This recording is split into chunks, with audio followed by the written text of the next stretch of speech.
Ma petite amie a levé les yeux au ciel et a dit, « Sérieusement, tu es fâché que j'ai oublié notre soirée en amoureux ?» Après m'avoir posé un lapin pour la 3e fois, j'ai souri et j'ai répondu, « Pas fâché, juste rappelé. » Puis j'ai mis à jour mon calendrier avec une nouvelle soirée en amoureux avec quelqu'un qui, lui, se présente vraiment. Depuis, elle n'a jamais raté un seul rappel. Très bien Reddit, accrochez-vous, car cette histoire me laisse encore secouer la tête, 6 mois plus tard.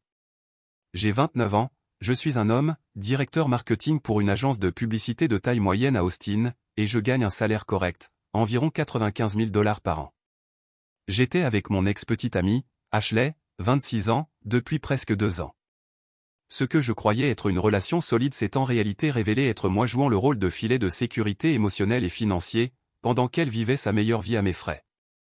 Elle travaille à temps partiel dans une boutique du centre-ville, gagnant peut-être 28 000 $ avec de la chance, mais elle agit comme si elle dirigeait une entreprise du Fortune 500, parlant toujours de ses objectifs de carrière et expliquant que le commerce de détail n'était qu'une étape, sans jamais prendre de mesures concrètes vers quelque chose de significatif. J'aurais dû voir les signaux d'alarme plus tôt, mais vous savez comment c'est quand on réfléchit avec la mauvaise tête. Ashley était réellement magnifique, un physique digne d'un mannequin Instagram, 1,70 m, blonde, parfaitement entretenue, le genre de femme qui fait taire une pièce entière en entrant, et elle le savait, utilisant constamment cette beauté comme une arme. Nous nous sommes rencontrés dans un bar en terrasse par l'intermédiaire d'amis communs, lors d'un événement de réseautage typique à Austin. Elle était charmante, drôle, semblait sincèrement intéressée par mon travail, ce qui est rare pour quelqu'un qui pensait que le marketing se résumait à faire de jolies publicités. 3 mois plus tard, elle s'était pratiquement installée dans mon loft du centre-ville sans discussion formelle, commençant simplement à laisser ses affaires, restant chaque nuit et traitant mon logement comme son hôtel personnel. Elle ne payait évidemment pas de loyer, disant « J'économise pour mon entreprise » chaque fois que le sujet était abordé. Ce mystérieux plan d'affaires ne s'est jamais matérialisé, à part de vagues mentions de peut-être lancer un blog lifestyle ou devenir styliste personnel, mais ses tickets de caisse chez Sephora sont bel et bien apparus, tout comme ses achats en ligne constants financés par mes cartes de crédit. Le schéma a commencé subtilement, comme c'est toujours le cas dans ces dynamiques toxiques où quelqu'un teste les limites pour voir jusqu'où il peut aller. Elle acceptait avec enthousiasme des dîners que j'avais pris le temps de rechercher et de réserver, puis m'envoyait un message 1 heure avant pour dire que son amie Emma vivait une crise dramatique et avait besoin de son soutien émotionnel immédiat et de sa présence physique. Ou alors elle promettait d'assister aux soirées trimestrielles importantes de mon entreprise, où je voulais la présenter à mes collègues et montrer que j'avais une relation sérieuse, puis annulait à la dernière minute parce que son professeur de yoga organisait un atelier transformateur coûtant 200 $ et apparemment immanquable pour son développement spirituel. Avec le recul et la clarté qu'apporte la distance et la croissance personnelle, j'ai compris qu'elle avait élaboré tout un système parfaitement rodé.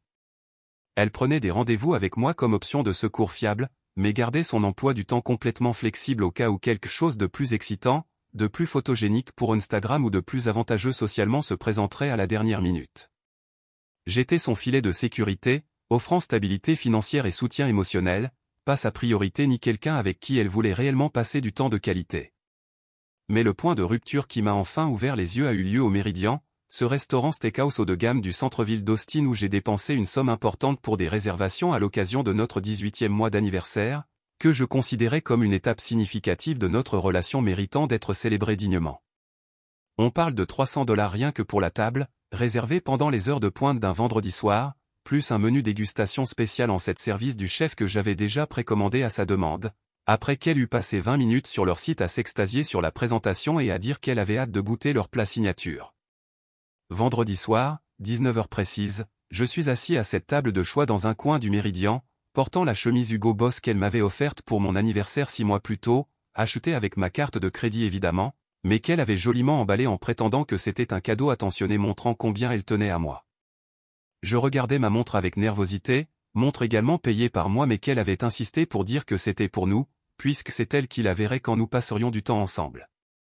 La serveuse, une jeune femme professionnelle manifestement habituée aux établissements haut de gamme, verse de l'eau pétillante dans des verres en cristal et me demande poliment si je souhaite attendre mon invité avant de commander quoi que ce soit.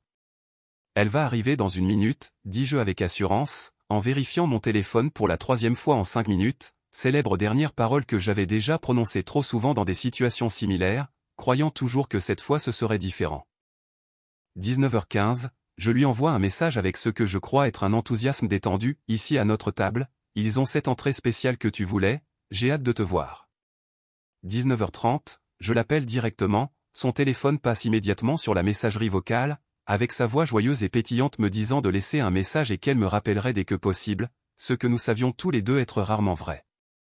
20h, les serveurs me lancent ces regards compatissants parfaitement étudiés que le personnel des restaurants maîtrise pour ce genre de situation, en me demandant professionnellement si je souhaite commander des entrées en attendant l'arrivée de mon invité, ce qui est en langage de restaurant, votre rendez-vous vous a posé un lapin. 20h30, je regarde les autres couples s'installer aux tables autour de moi, profiter ensemble de leur repas, rire de leurs histoires, partager des conversations intimes à la lueur des bougies, tout ce que je pensais que nous ferions ce soir, tout ce que j'avais prévu que nous vivrions ensemble pour célébrer ce que je croyais être une relation forte et engagée.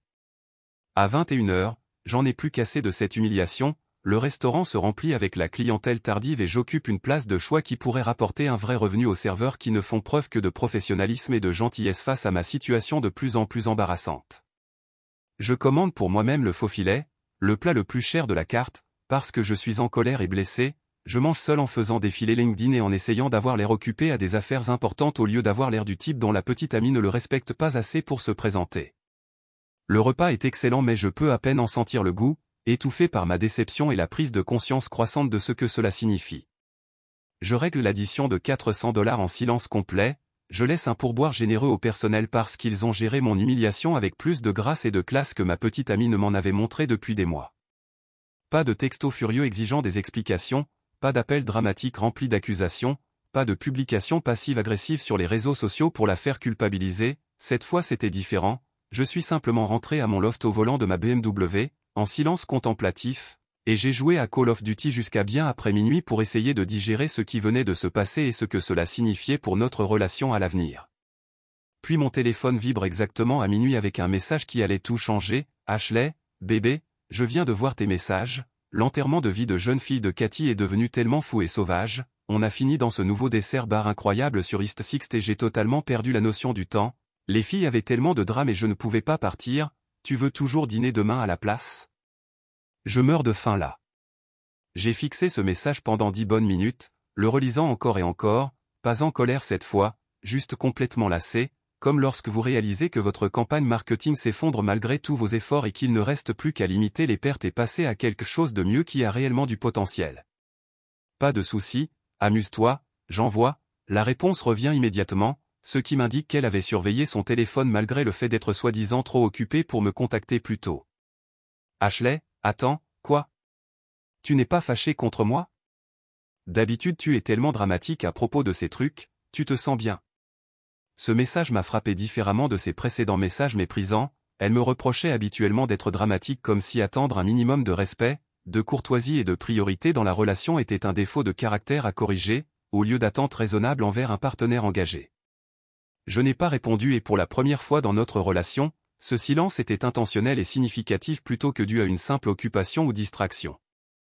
Samedi matin, 10h précise comme une horloge, coup de frappe à ma porte, Ashley, debout là avec son kit standard d'excuses qu'elle avait perfectionné au fil des mois de situations similaires, inventi Starbucks, peu importe la commande compliquée qu'elle prend toujours, $7, des pâtisseries de cette boulangerie française hors de prix du centre-ville, $25, et sa tenue soigneusement choisie, oups j'ai déconné mais je suis irrésistible, mini-short montrant ses jambes et débardeur qu'elle savait que je trouvais attirant, cheveux parfaitement coiffés malgré le fait qu'elle était censée sortir tout juste du lit et s'être précipitée pour se faire pardonner.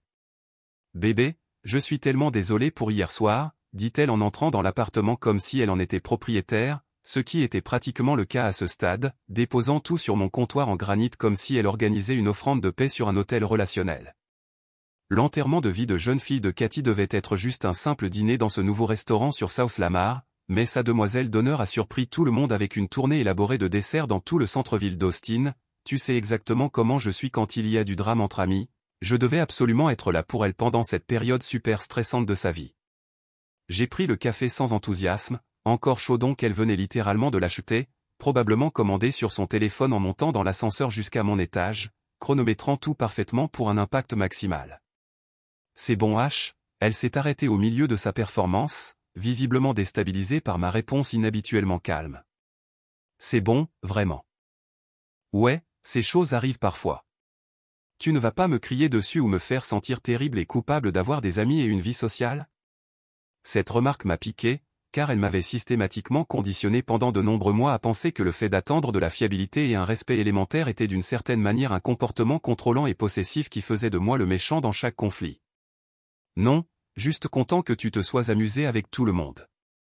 Elle a étudié mon visage attentivement, comme si elle essayait de résoudre une énigme complexe, cherchant la colère, la blessure ou la déception qu'elle avait l'habitude de gérer et de manipuler. Ok, c'est vraiment bizarre, tu agis super bizarrement en ce moment, tu es malade? Il s'est passé quelque chose de grave au travail? Tu es en colère pour autre chose? Ce qu'elle ne savait pas, ce qu'elle ne pouvait pas savoir, c'est que c'était la 4e fois en exactement 2 mois qu'elle me faisait exactement le même coup de disparition. Nos réservations soigneusement planifiées dans ce nouveau restaurant de sushi dont tout le monde parlait, elle les avait annulées à la dernière minute pour un événement de cohésion d'équipe obligatoire dans son travail à temps partiel dans le commerce de détail, qui exigeait apparemment sa présence un samedi soir alors que le magasin était fermé. Les billets de concert que j'avais achetés des mois à l'avance pour son groupe préféré, qui ne venait à Austin qu'une seule nuit, avaient été abandonnés car son ancienne colocataire devait soi-disant déménager et avait désespérément besoin d'aide pour emballer. Spoiler, elle avait passé toute la journée à boire des mimosas dans divers brunchs en ville et à publier des stories Instagram de chaque endroit. Chaque fois, exactement le même scénario se répétait, elle disparaissait sans communication ou considération appropriée, je devenais de plus en plus contrarié et inquiet pour notre relation, elle réapparaissait le lendemain matin avec un café hors de prix et une excuse élaborée impliquant les besoins d'autres personnes, je lui pardonnais après qu'elle m'ait fait me sentir coupable d'être contrôlant et de ne pas comprendre, et nous répétions ce cycle toxique 2 semaines plus tard, comme une horloge. Mais en la regardant faire défiler distraitement son téléphone tout en me demandant à moitié si nous étions en bons termes, quelque chose de fondamental s'est enclenché dans mon esprit, comme un interrupteur qu'on actionne. Je n'étais pas un petit ami pour elle, j'étais un service d'abonnement qu'elle pouvait mettre en pause et reprendre quand cela l'arrangeait pour son style de vie et son calendrier social. En fait, ai-je dit, me surprenant moi-même par mon calme, parlons de nos soirées du vendredi à l'avenir. Elle a levé les yeux de son téléphone pour une fois, un véritable miracle. Quoi à propos d'elle précisément? Je pense que nous devrions arrêter complètement de les faire. La confusion sur son visage était presque comique. Arrêter les soirées en amoureux. Qu'est-ce que tu veux dire exactement? Elle te cause clairement du stress et des conflits, tous ces conflits d'agenda avec ta vie sociale et tes obligations amicales, simplifions juste les choses pour tout le monde. David, j'ai dit que j'étais désolé pour hier soir, tu ne peux pas me punir éternellement juste parce que j'ai des amis et des engagements en dehors de notre relation. Je ne punis personne ici, je suis réaliste sur nos priorités et ce qui compte vraiment pour chacun de nous, tu as beaucoup de choses en cours, voyage entre filles, enterrement de vie de jeune fille, retraite de yoga, peu importe quelle crise est ma vie cette semaine, je ne veux pas ajouter de pression inutile à ton emploi du temps déjà compliqué et exigeant. Elle a complètement posé son téléphone pour la première fois depuis des mois pendant une de nos conversations. Je ne veux pas arrêter d'avoir des soirées avec toi, c'est juste que parfois, des choses vraiment importantes surviennent, que je ne peux pas contrôler ou prévoir. Les choses surviennent toujours pour toi, Ashley, et elles sont toutes incroyablement importantes et urgentes, je comprends, vraiment. Puis j'ai eu une idée qui allait tout prouver. Montre-moi ton calendrier. Qu'est-ce que tu veux dire? Ton calendrier sur ton téléphone, tu planifies toujours des choses et gères ta vie sociale incroyablement chargée, laisse-moi voir à quel point ton emploi du temps est vraiment rempli.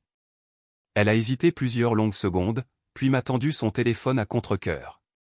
Sainte Mère de Perles, un chaos codé par couleurs qui ressemblait à une explosion d'arc-en-ciel dans une application de planification, rose pour le temps entre filles, violet pour le bien-être, bleu pour le travail, jaune pour le réseautage, vert pour les brunchs familiaux chaque week-end, des virées shopping avec différents groupes d'amis, des cours de vélo en salle, des événements de réseautage dont elle ne m'avait jamais parlé, des fêtes d'anniversaire pour des gens dont je n'avais jamais entendu parler, des baby showers pour des connaissances à peine rencontrées, des rassemblements sociaux aléatoires qui semblaient se multiplier chaque semaine comme un virus social, pas une seule entrée pour nous, pas une seule soirée en amoureux récurrente bloquée comme importante, même pas mon anniversaire noté comme quelque chose à se souvenir ou à planifier. Intéressant, ai-je dit en lui rendant son téléphone. Qu'est-ce qui est intéressant à ce sujet? Rien de spécifique, juste un système d'organisation vraiment intéressant que tu as là. Je voyais qu'elle essayait de comprendre ce que j'avais remarqué, mais elle était trop centrée sur elle-même pour se rendre compte du problème évident. Elle est partie ce matin-là, l'air confuse mais en quelque sorte soulagée, comme si je venais de lui retirer un poids des épaules dont elle ne se rendait même pas compte qu'elle le portait, plus besoin de se souvenir que les vendredis soirs existaient, plus de culpabilité à prioriser. Littéralement tout le reste passait avant notre relation, plus besoin de faire semblant que mes sentiments comptaient lorsqu'elle organisait ses projets sociaux. Cet après-midi-là, assis seul dans mon appartement et réfléchissant vraiment à ma vie pour la première fois depuis peut-être 2 ans, j'ai passé 2 coups de téléphone qui allaient complètement changer ma trajectoire et mon estime de moi. Le premier appel a été pour mon ami Jake, qui travaille dans la finance au centre-ville et qui essayait toujours de me convaincre de participer à diverses activités. Tu te souviens de cette salle de sport de combat dont tu parles toujours, l'endroit de MMA près de ton immeuble de bureau, Iron Temple? Oui, absolument, ils ont un programme pour débutants qui commence ce lundi, avec une instruction vraiment solide donnée par d'anciens combattants professionnels, une bonne communauté de gens ordinaires qui essaient juste de se mettre en forme et d'apprendre quelque chose de nouveau. Pourquoi, tu penses enfin à t'inscrire? Envoie-moi toutes les informations, je suis prêt à essayer quelque chose de complètement différent et stimulant. Le deuxième appel a été pour mon colocataire de fac, qui avait lancé sa propre entreprise de conseil après la remise des diplômes et qui publiait toujours sur les réseaux sociaux à propos de ses succès. Et mec, tu cherches toujours quelqu'un pour aider aux présentations clients et à la gestion de projets, à temps partiel le soir et le week-end? Absolument David, et la rémunération est vraiment bonne aussi, $40 de l'heure pour commencer, emploi du temps totalement flexible selon les besoins des projets, tu peux travailler autant ou aussi peu que tu veux en fonction de ta disponibilité et de ton énergie. Je me suis inscrit aux 2 opportunités le même jour, cours de MMA les lundis, mercredi et vendredi soir, exactement au moment où j'avais l'habitude de rester à attendre qu'Ashley décide si elle voulait passer du temps avec moi, travail de conseil les mardis, jeudis et week-ends si nécessaire. J'ai payé 6 mois de formation MMA d'avance, sans remboursement possible, m'obligeant à m'engager dans cette nouvelle direction et cet investissement dans ma croissance personnelle. Puis j'ai fait quelque chose qui m'a semblé absolument révolutionnaire, j'ai mis à jour mon calendrier Google et supprimé toutes les soirées avec Ashley qui, de toute façon, étaient ignorées et manquaient de respect, je les ai remplacées par « entraînement indisponible » et « travail client indisponible » en rouge gras, pour que ce soit clair que c'était des engagements non négociables envers moi-même. Mon téléphone a vibré vers 18h ce premier vendredi avec un message que j'aurais pu prédire mot pour mot. Ashley, bébé, le dîner d'anniversaire d'Emma était tellement nul et ennuyeux, juste assis à parler de son nouveau boulot, tu veux aller manger quelque part de fun et excitant? Je sais que c'est super de dernière minute mais je meurs d'envie de te voir. Moi, je peux pas ce soir, je suis à la salle. Ashley, salle? Depuis quand tu vas à la salle, tu as toujours détesté faire du sport et transpirer lol. Moi, j'ai commencé des cours de MMA cette semaine, entraînement jusqu'à 21h. Ashley, MMA? Tu fais une espèce de crise de la quarantaine en avance? Ça semble tellement aléatoire et hors de ton caractère. Moi, j'essaie juste quelque chose de nouveau et stimulant pour ma croissance personnelle, amuse-toi bien avec Emma. Ce premier cours a été absolument brutal, dans le meilleur sens du terme, je me suis fait complètement démolir par des gars 2 fois plus petits que moi qui s'entraînaient depuis des années et savaient exactement ce qu'ils faisaient. Mais quelque chose dans le fait de se faire frapper au visage légalement tout en apprenant de vraies compétences d'autodéfense et en développant une véritable force physique était incroyablement thérapeutique pour mon état d'esprit. Mon téléphone n'a cessé de vibrer pendant toute la séance, Ashley m'envoyant ce qui équivalait à un roman expliquant à quel point elle était préoccupée par mes changements soudains de personnalité et me demandant si je voulais parler de ce que je traversais émotionnellement. J'ai répondu une seule fois après m'être douché et avoir conduit jusqu'à la maison, le cours était vraiment bien, complètement épuisé, on parle demain. Samedi matin, elle m'attendait près de ma voiture quand je suis revenu de mon nouveau jogging matinal, une habitude saine que j'avais prise pour compléter l'entraînement de MMA et améliorer ma condition physique générale. Elle était clairement là depuis un moment, ce qui signifiait qu'elle surveillait soit mon appartement, soit ma routine. Nouvelle tactique, petite amie inquiète qui se soucie soudainement profondément de mon bien-être et de ma santé mentale. Nous devons avoir une discussion sérieuse à propos de toute cette histoire de salle, a-t-elle dit en marchant à mes côtés vers l'entrée de mon immeuble. Tu n'es pas en train d'essayer de devenir une espèce de gros dur agressif, hein? Ce n'est vraiment pas qui tu es en tant que personne. J'apprends juste de nouvelles compétences et j'améliore ma condition physique. Mais des compétences pourquoi exactement? Tu es un directeur marketing avec une carrière réussie, pas un combattant ou un dur à cuire, tout ça semble vraiment hors de ton caractère et inquiétant. J'ai déverrouillé la porte de mon appartement et elle m'a suivi automatiquement, comme si elle avait tous les droits d'être là. Je pouvais la voir faire un inventaire mental minutieux de tous les changements que j'avais apportés à mon espace de vie. Mon aménagement avait évolué de manière significative en seulement une semaine, j'avais ajouté une barre de traction à l'encadrement de la porte, du matériel d'entraînement organisé dans un coin, des compléments protéinés et des vitamines alignées sur le comptoir, des livres sur le développement des affaires et l'investissement immobilier là où elle laissait autrefois traîner ses magazines de mode. Tu es différent, dit-elle, et pour la première fois de toute notre relation elle semblait réellement troublée et incertaine. En quoi exactement? Je ne sais pas vraiment comment l'expliquer, plus distant, indépendant, comme si tu n'avais plus besoin de moi ou quelque chose comme ça. Cette observation était incroyablement ironique venant de quelqu'un qui, pendant 2 années entières, avait démontré par ses actes qu'elle n'avait besoin de moi pour rien, sauf pour la sécurité financière et la validation émotionnelle quand cela l'arrangeait. Quand as-tu jamais pensé que j'avais besoin de toi pour quoi que ce soit? Qu'est-ce que c'est censé vouloir dire exactement? Je me suis assis à mon îlot de cuisine, le même où elle avait mangé littéralement des centaines de repas que j'avais payés et préparés moi-même. Ashley, quand est la dernière fois que tu m'as demandé comment s'était passée ma journée au travail, mes projets actuels, mes objectifs personnels, mes pensées sur quoi que ce soit qui n'était pas directement lié à ce que je pouvais faire pour toi? Elle a ouvert la bouche pour répondre immédiatement, puis l'a refermée, visiblement incapable de trouver ne serait-ce qu'un seul exemple récent. Ce n'est pas grave, ai-je poursuivi calmement, je ne t'attaque pas personnellement et je n'essaie pas de me disputer, je réalise juste que nous voulons des choses fondamentalement différentes de cette relation. Je te veux toi, je nous veux nous, j'ai toujours voulu que notre relation fonctionne. Tu veux l'idée de nous, la sécurité financière, le bel appartement, quelqu'un de fiable pour payer le dîner et les sorties quand tes amis ne sont pas disponibles pour te divertir. Ce n'est absolument pas vrai et tu le sais. Prouve-le alors, vendredi prochain, on fera quelque chose ensemble, ton choix complètement, tu planifies tout, tu paies, tu fais en sorte que ça se réalise. Elle s'est immédiatement illuminée d'un enthousiasme sincère. Vraiment?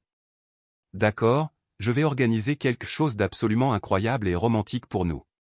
Parfait, j'ai hâte de voir ce que tu vas préparer.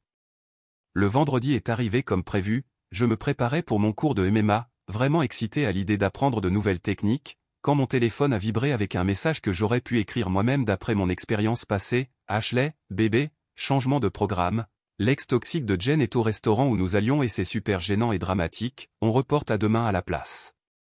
J'ai fait une capture d'écran du message pour mes archives personnelles, je n'ai pas répondu, je suis allé en cours et j'ai appris à donner un crochet correct qui pourrait réellement faire des dégâts si j'avais un jour besoin de me défendre. Samedi matin, tellement désolé pour hier, aujourd'hui ça ne marche pas non plus, drame familial inattendu avec mon cousin qui visite depuis Houston, mais sûrement dans la semaine. Dimanche après-midi, tu es si silencieux et bizarre ces derniers temps, tu es fâché contre moi? J'ai dit que j'étais désolé pour les conflits d'emploi du temps. Lundi soir, silence radio complet de ma part. Mardi, c'est ridicule, rappelle-moi tout de suite. Mercredi, très bien, sois enfantin et immature, je sors avec les filles ce soir.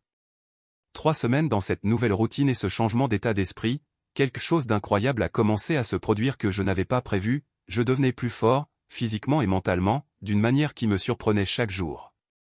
L'entraînement de MMA portait ses fruits dans des dimensions que je n'avais pas anticipées, j'avais perdu 15 livres de graisse, gagné une définition musculaire visible, je me sentais plus confiant dans chaque aspect de ma vie, y compris les présentations au travail et les interactions sociales.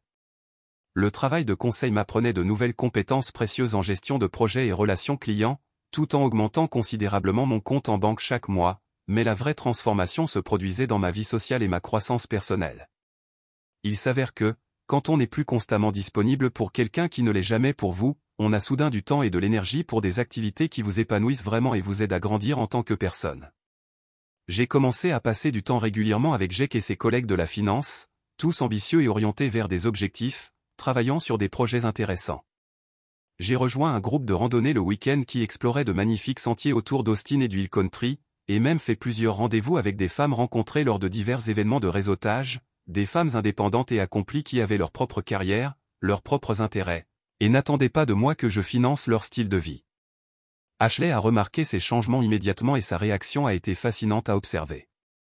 Oh que oui, elle a remarqué, elle a commencé à se présenter à l'improviste chez moi à des moments aléatoires, je voulais juste te voir et m'assurer que tu allais bien, mais en réalité pour mener des missions de surveillance afin de vérifier si j'étais seul et ce que je faisais de mon temps libre.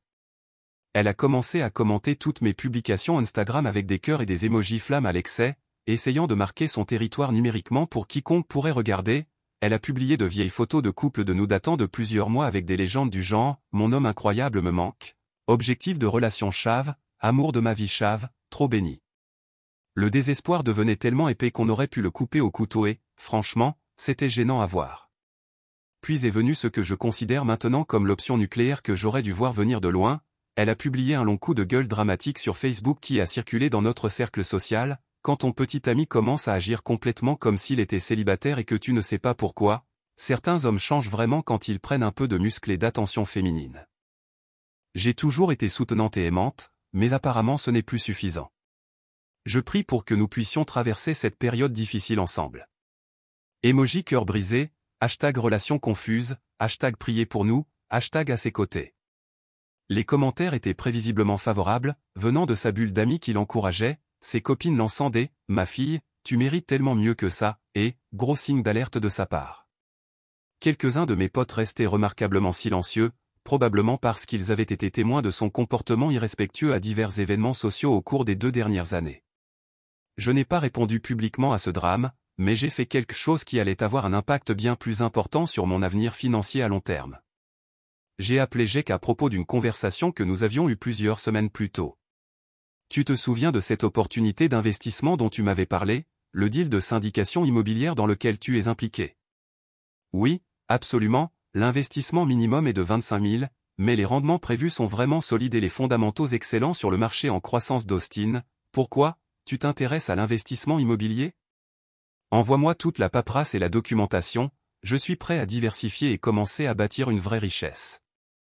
2 mois plus tard, le style de vie soigneusement construit d'Ashley commençait à se désagréger, tandis que ma vie s'épanouissait dans toutes les directions positives imaginables.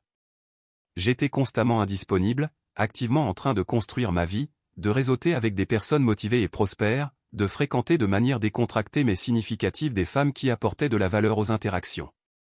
Elle a tenté toutes les tactiques de manipulation de son répertoire, se présentant sans prévenir à ma salle de sport. Ils ne l'ont pas laissé passer la réception sans abonnement en envoyant des messages à mes amis pour leur demander si je traversais quelque chose de grave, allant même jusqu'à appeler directement ma mère qui lui a poliment dit que j'avais l'air plus heureux et plus concentré que je ne l'avais été depuis des années.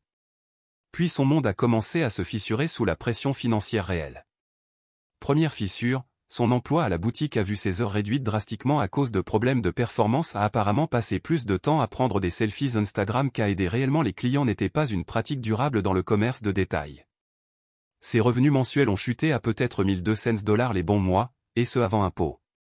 Deuxième fissure, sa colocataire Emma, celle avec toutes les crises constantes qui exigeaient l'attention immédiate et le soutien émotionnel d'Ashley, a trouvé un petit ami sérieux et a décidé d'emménager avec lui à l'autre bout de la ville.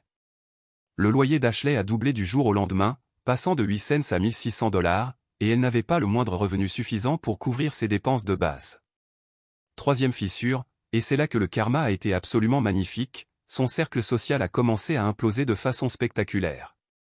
Il s'avère que, quand on est constamment l'ami qui ne se montre que lorsqu'on a besoin de quelque chose, les gens finissent par remarquer ce schéma égoïste et se lassent d'être utilisés comme soutien émotionnel ou comme secours financier. Jake m'a dit, par l'intermédiaire de connaissances communes, que plusieurs filles se plaignaient en privé du comportement d'Ashley, de son attitude d'enfant gâté, de sa création constante de drames et du fait qu'elle disparaissait dès que quelqu'un d'autre avait besoin de soutien. Mon téléphone a sonné un mardi soir vers 21h, j'étais en train de revoir des contrats pour un nouveau deal d'investissement immobilier, me sentant vraiment enthousiaste pour mon avenir financier et la richesse que je construisais, quand son nom est apparu sur mon écran pour la première fois depuis des semaines. David, on peut parler s'il te plaît? Sa voix était complètement différente, plus petite, vulnérable, dépouillée de cette assurance à laquelle je m'étais habitué après 2 années de manipulation relationnelle. Qu'est-ce qu'il y a, H?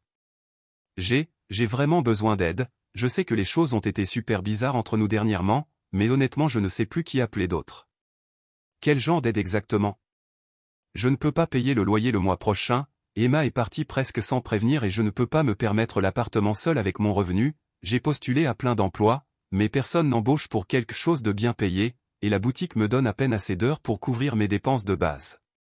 Je suis resté silencieux un long moment, traitant cette information et son désespoir évident. Ça a l'air vraiment stressant et difficile. Je pensais peut-être pouvoir rester chez toi un moment, juste temporairement, jusqu'à ce que je me remette sur pied financièrement. On était vraiment bien ensemble pendant longtemps, David. Je sais que j'ai foiré avec certaines histoires de rendez-vous, mais on peut définitivement travailler là-dessus et améliorer les choses. Certaines histoires de rendez-vous? Tu vois ce que je veux dire? Je serai tellement meilleur avec nos projets et je prioriserai correctement notre relation, je te le promets, tout sera complètement différent cette fois. Ashley, tu te souviens précisément pourquoi on a arrêté d'avoir des soirées régulières? Parce que tu t'es énervé cette fois-là où j'ai dû manquer le dîner pour l'enterrement de vie de jeune fille de Cathy. Une seule fois. Long silence inconfortable à l'autre bout. C'était 4 fois en exactement 2 mois, et pas juste des projets annulés, mais ne pas se présenter, ne pas appeler à l'avance pour prévenir, ne même pas s'excuser avant le lendemain, quand tu avais besoin de quelque chose de moi. Je me suis toujours excusé. Quand tu te trompais, avec du café hors de prix que tu avais acheté avec l'argent que je t'avais donné pour autre chose. Nouveau silence inconfortable, alors que la réalité s'installait. Écoute, ai-je poursuivi calmement, j'ai complètement tourné la page sur notre relation, je vois quelqu'un maintenant en fait, Sarah du groupe de randonnée, elle est infirmière, gagne son propre argent, se présente quand elle dit qu'elle le fera, a ses propres objectifs et centres d'intérêt. C'est rafraîchissant d'être avec quelqu'un qui veut vraiment passer du temps de qualité avec moi. Tu sors sérieusement avec quelqu'un d'autre déjà? Nous avons rompu il y a des mois, Ashley, tu n'as juste jamais accepté formellement la rupture parce que c'était gênant pour ton style de vie. Mais j'ai besoin de toi, j'ai besoin que nous fonctionnions. Et voilà, enfin dit à voix haute, la vérité qu'elle n'avouerait jamais ouvertement, elle ne me voulait pas comme partenaire ou égal, elle avait besoin de moi comme filet de sécurité financière et émotionnelle, mon appartement, mon argent, ma fiabilité, pendant qu'elle vivait son style de vie chaotique et égocentrique sans conséquence. Tu as besoin d'un filet de sécurité et d'une stabilité financière, je ne suis plus ça. David, s'il te plaît, je suis littéralement sur le point d'être sans abri, je n'ai nulle part où aller. Et Emma, Cathy, Jen, toutes ces amies dont les urgences étaient systématiquement plus importantes que notre relation pendant 2 ans. Elles sont toutes occupées avec leurs propres affaires en ce moment. C'est drôle comme ça marche, quand tu as réellement besoin de quelque chose d'important au lieu de juste vouloir être diverti. Je ferai tout ce que tu veux, je changerai complètement, je te mettrai toujours en premier. Ashley, arrête de supplier, ce n'est pas attirant. Le désespoir dans sa voix était presque douloureux à entendre, mais j'avais appris que ses émotions étaient souvent plus performatives que sincères. Voici ce qui va se passer, ai-je dit calmement et clairement, je vais t'envoyer les coordonnées d'une conseillère financière que je connais via mes relations professionnelles, elle est spécialisée dans l'aide aux gens pour créer des budgets réalistes et trouver des sources de revenus durables. Je vais aussi te donner le numéro d'une agence d'intérim qui place des assistants administratifs dans des postes bien payés avec avantages sociaux. C'est tout? Tu vas juste m'abandonner complètement au moment où j'ai le plus besoin de toi. Je te donne les outils pour t'aider à devenir indépendante, les mêmes outils que j'ai utilisés quand j'ai décidé d'arrêter d'attendre quelqu'un qui ne me prioriserait jamais, ni notre relation. Mais et nous? Et tout ce que nous avons eu ensemble pendant 2 ans. Nous n'avons jamais vraiment eu quelque chose de réel ou de significatif, Ashley, j'avais une petite amie qui me traitait comme un magasin ouvert 24 heures sur 24, 7 jours sur 7, chaque fois que tu avais besoin de quelque chose, mais qui ne valait pas la peine qu'on lui accorde du temps quand quelque chose de plus intéressant se présentait. Elle pleurait maintenant, ce qui était difficile à entendre malgré tout. S'il te plaît, ne nous fais pas ça, je t'aime. Tu aimes ce que je t'apportais et le style de vie que je finançais, il y a une différence significative entre aimer quelqu'un et aimer ce qu'il fait pour toi. J'ai raccroché et immédiatement bloqué son numéro sur toutes les plateformes et réseaux sociaux. 3 mois après cette dernière conversation téléphonique, j'ai appris par le vaste réseau de Jake qu'elle était retournée vivre chez ses parents à Dallas, la queue entre les jambes.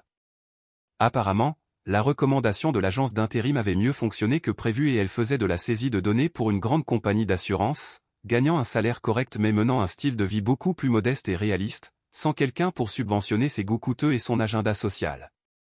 Moi, je prospérais d'une façon que je n'aurais jamais imaginé possible quand j'étais piégé dans cette dynamique relationnelle toxique. Toujours avec Sarah, qui continuait d'être incroyable à tous points de vue, indépendante, attentionnée, fiable, ambitieuse, soutenante, nous préparions un voyage prolongé au Colorado pour le mois suivant, elle avait elle-même recherché et réservé les vols et l'hôtel, m'avait envoyé un itinéraire détaillé avec plusieurs options d'activités et m'avait demandé ce que je voulais prioriser pendant notre séjour. Concept révolutionnaire, une véritable partenaire qui contribuait réellement et équitablement à la relation. L'entraînement de MMA m'avait permis d'obtenir une ceinture bleue en jiu-jitsu brésilien et avait complètement transformé ma confiance et ma santé physique. J'étais plus fort, plus rapide et plus résistant mentalement que jamais. Le travail de conseil était devenu une véritable activité secondaire rapportant $60 000 supplémentaires par an avec des clients réguliers qui respectaient mon expertise et me payaient rapidement. L'investissement immobilier que Jack m'avait recommandé produisait déjà un rendement de 12% et m'enseignait des leçons précieuses sur la construction d'une richesse réelle à long terme, au lieu de simplement dépenser de l'argent pour le style de vie de quelqu'un d'autre. Mais le changement le plus important était psychologique et émotionnel. Mon agenda était rempli d'activités que je voulais vraiment faire, avec des personnes qui voulaient réellement être là avec moi et valoriser mon temps, événements de réseautage professionnel, randonnées, entraînement de MMA, réunions avec des clients, soirées en amoureux avec Sarah qu'elle planifiait et payait la moitié du temps. Il s'avère que lorsque vous arrêtez d'être le plan de secours et le filet de sécurité de quelqu'un, vous devenez le personnage principal de votre propre histoire. Ashley m'avait involontairement appris quelque chose d'inestimable, ne courez jamais après quelqu'un qui est toujours en train de courir vers autre chose. Finalement, ils finissent par ne plus avoir nulle part où aller ni personne à exploiter, et à ce moment-là, vous serez déjà loin, en train de construire quelque chose d'infiniment meilleur. La dernière fois que j'en ai entendu parler, par des connaissances communes, elle disait aux gens que je l'avais abandonnée au moment où elle avait le plus besoin de moi et qu'elle se présentait comme la victime de mon changement soudain de personnalité. Peut-être que, de son point de vue égocentrique, c'est techniquement vrai, mais j'ai appris que parfois, la chose la plus aimante que vous puissiez faire pour les deux parties concernées, c'est de laisser quelqu'un affronter les conséquences naturelles du fait de traiter constamment les gens comme des options jetables plutôt que comme des êtres humains précieux. 6 mois après ce dernier appel téléphonique, j'ai croisé une de ses anciennes amies dans un café du centre-ville. Elle s'est approchée de moi et m'a dit qu'Ashley avait demandé de mes nouvelles par l'intermédiaire de connaissances communes, se demandant si j'étais toujours célibataire, si je vivais toujours au même endroit, si je gagnais toujours bien ma vie. Apparemment, la réalité de la vie adulte sans quelqu'un d'autre pour payer les factures avait été une leçon dure mais nécessaire. Elle n'arrête pas de dire qu'elle a tiré la leçon et qu'elle ferait les choses différemment maintenant, m'a confié l'amie, mais honnêtement, elle refait déjà exactement la même chose avec ce nouveau gars qu'elle fréquente depuis un mois, un type vraiment sympa qui paie tout, et elle commence déjà à le prendre pour acquis, exactement comme elle l'a fait avec toi. Je n'étais pas du tout surpris. Certaines personnes doivent perdre plusieurs bonnes choses avant de reconnaître les schémas destructeurs dans leur propre comportement et d'assumer la responsabilité de changer. Mais ce n'est pas votre responsabilité d'attendre que cela arrive, et ce n'est certainement pas votre rôle d'être l'expérience d'apprentissage ou l'opportunité de croissance émotionnelle de quelqu'un.